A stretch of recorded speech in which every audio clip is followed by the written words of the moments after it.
हल्किनी मन्दिरबाट अब हाम्रो चाहिँ यहाँ सक्यो है आजको रमाइलो सक्यो है।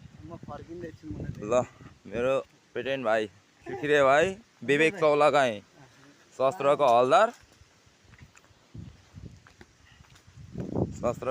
हो। अब हल्किनी मन्दिरबाट अब आफ्नो गन्तव्य स्थलतिर अब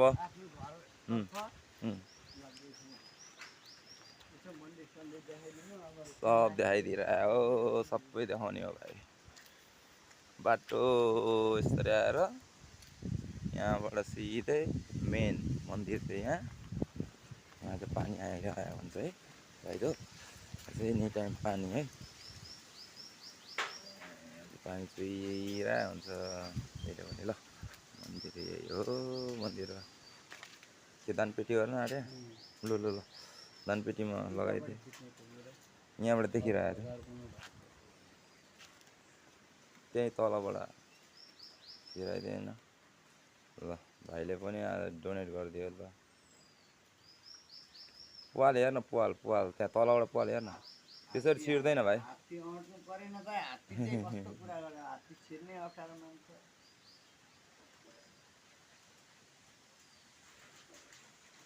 गर्नु पनि भगवानले रक्षा गर्नु दिनु गल्ती भएदेखि पनि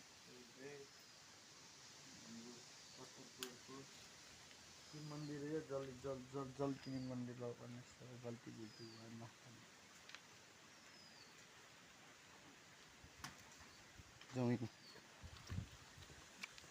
लाग्यो अब आफ्नै बाइक राखेको ठाउँमा पुग्नु पर्ने छ।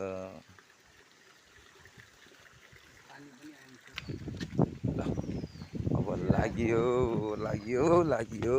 बाटो चाहिँ यस्तै हो, भराङे स्टेप अब चट्टसँगले आफ्नो गन्तव्य स्थलतिर लाग्यो। आजको ब्लग यही हो, धेरै पनि छैन, 2 मिनट जतिको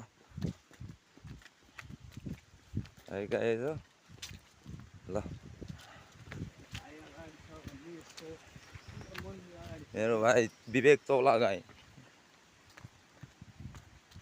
चौलागाईलाई अनिल दाई भइसकेपछि कोही चाहिँदैन यसलाई। भाइ भएपछि फेरि मलाई फेरि कोही चाहिँदैन।